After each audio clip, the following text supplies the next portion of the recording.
Gente, Brasília está pegando fogo com essa história toda, porque, como vocês podem perceber, tem efeitos econômicos, mas o molho, o ingrediente, é totalmente político. Vamos dar uma olhada um pouco em todas as repercussões políticas dessa história? Uma delas, o presidente do PL, Valdemar da Costa Neto, expulsou, isso mesmo, expulsou o deputado federal Antônio Carlos Rodrigues do partido por defender o ministro Alexandre de Moraes e criticar o presidente dos Estados Unidos, Donald Trump. Mas eu não vou dar mais detalhes não, eu vou deixar para ela, que está acompanhando, que acompanhou em loco esta confusão. Carol Nogueira, chegando aqui no nosso Poder e Mercado, essa nossa excelente setorista de Congresso Nacional. Carol, conta, como é que foi essa história? O Valdemar expulsou... eu vou tentar localizar isso um pouquinho para você explicar para a gente. O PL defende a liberdade de expressão e o Valdemar expulsou um deputado por uma crítica?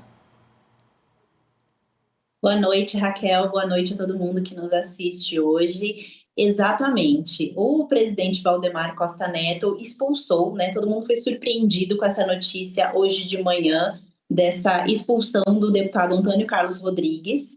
E ele justifica, né, Valdemar Costa Neto justifica essa expulsão, dizendo que houve uma grande pressão da bancada, uma pressão muito forte da bancada, e que os parlamentares entendem que criticar o presidente Donald Trump é de uma ignorância sem tamanho, nas palavras do próprio Valdemar. Passado o dia inteiro, o deputado Antônio Carlos Rodrigues ficou em silêncio, não quis falar com ninguém da imprensa e no finalzinho da tarde ele divulgou uma nota dizendo que não foi comunicado oficialmente dessa expulsão e que aguarda uma manifestação formal do partido.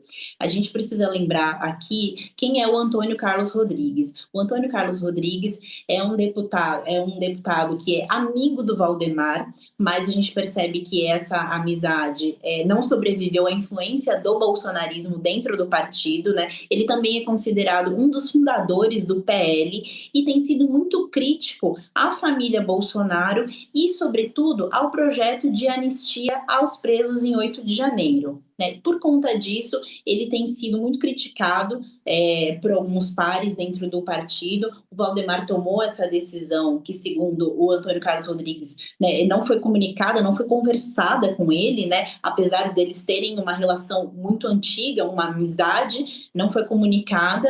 E eu apurei com alguns deputados, conversei com um deputado do PL sob reserva, e ele me disse que todo mundo foi surpreendido com essa decisão, ninguém foi comunicado previamente e que no grupo de WhatsApp deles, todo mundo evitou fazer qualquer tipo de comentário, né? E na avaliação deste deputado, é um momento muito delicado para se fazer qualquer fala sobre esse assunto. Ele avalia esse deputado que eles precisam ter um pouco mais de cautela, né? Vale lembrar que o Antônio Carlos Rodrigues, essa confusão toda, né, em torno dele, essa expulsão do partido, aconteceu porque ele deu uma entrevista ao portal Metrópolis defendendo o ministro Alexandre de Moraes e criticando o presidente Donald Trump. Ele diz que Trump tem que cuidar do próprio país, né, e deixar o Brasil em paz. Ele justificou na nota que ele divulgou no final da tarde que essa posição é uma posição fruto, né, do trabalho dele como parlamentar, da prerrogativa dele como parlamentar, e ele pediu coerência por parte do partido em relação a essa decisão de expulsá-lo da sigla. Carol, eu sei que seu tempo está estourado, mas você pode ficar um pouquinho mais com a gente? Que eu queria falar um pouquinho de Eduardo Bolsonaro, vou trazer umas informações e queria contar com você. O ministro do Supremo Tribunal Federal, Alexandre de Moraes, deve avaliar em breve um pedido de cautelar para afastar preventivamente do mandato o deputado federal Eduardo Bolsonaro, do PL de São Paulo. O pleito está inserido numa representação feita pelo também deputado federal Lindenberg Farias, do PT, no dia 22 de julho. O assunto principal dessa peça é a possível nomeação de Eduardo para um cargo comissionado pelo governador do Rio de Janeiro, Cláudio Castro. Isso chegou a ser aventado a fim de renovar a sua licença, quando o Eduardo ainda estava de licença para permanecer nos Estados Unidos.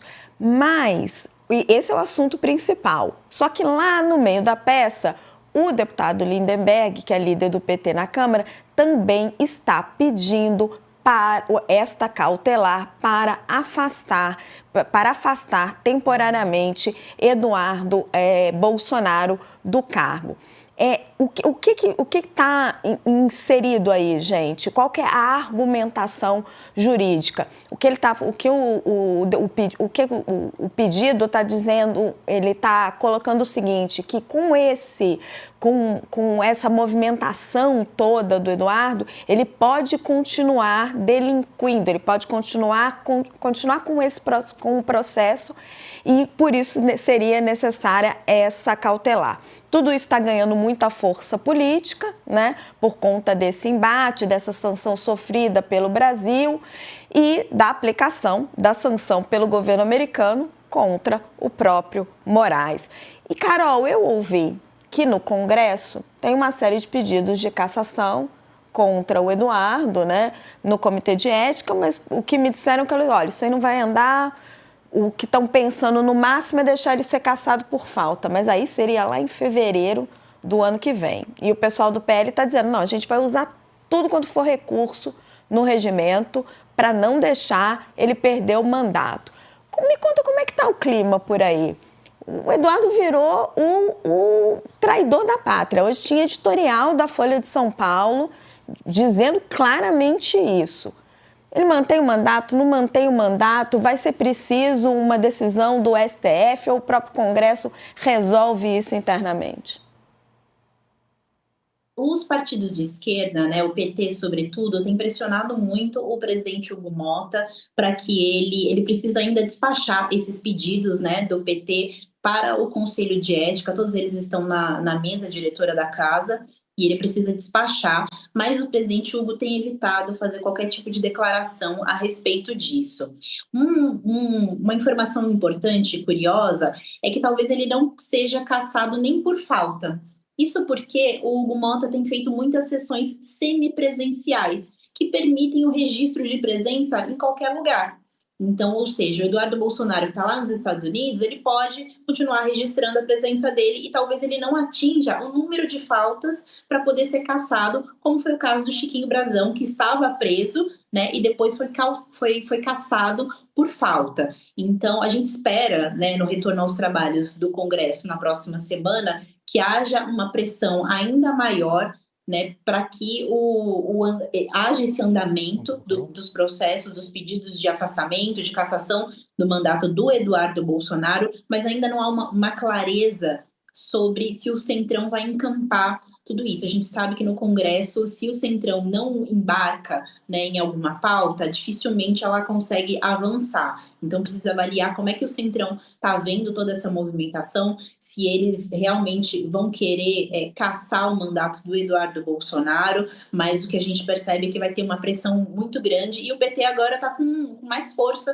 para fazer isso, né? A gente não é mais aquele PT que estava enfraquecido lá na crise do IOF, né? Eles ganharam um pouco mais de fôlego agora para poder fazer esse tipo de pressão dentro do Congresso. Carol, acabou a licença do Eduardo Bolsonaro, né? A licença, o período que ele ficou licenciado sem remuneração acabou. Ele voltou a receber, ele está contando os dias de serviço a título de receber salário? Assim, ele vai receber salário estando nos Estados Unidos? Não é só salário, não. Assessor, verba de gabinete, auxílio paletó. Toda essa estrutura. O pacote é grande.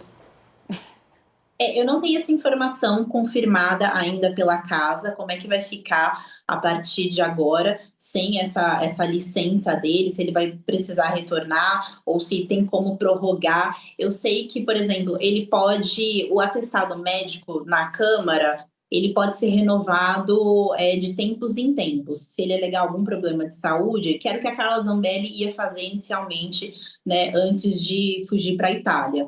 Ele pode, se ele alegar algum problema de saúde, ele pode ir prorrogando esse atestado médico e não tem um prazo para isso, segundo o regimento interno da casa. Então, seria uma manobra que talvez ele poderia usar, mas eu ainda não tenho uma resposta concreta. Ele está de atestado, é isso, né, Carol? Ele está de atestado, é isso? Ele pode apresentar um atestado médico. A licença dele A licença dele dizia que era para resolver problema de saúde e problema pessoal, né? Então aí daria aí os 120 dias, né, para Gente, ele como esse povo resolver fica esses doente, problemas. né? Só uma parte. Meter atestado na firma, né? Mas enfim. Meter atestado na firma, o que na iniciativa privada, o que na iniciativa privada não pode, hein? E a gente segurando aqui, Carol Nogueira, até 8h50 da noite. Carol, querida, muito obrigada pela sua participação aqui em Poder e Mercado. Boa noite para você, viu? Obrigada, Raquel. Boa noite a todos. Até mais.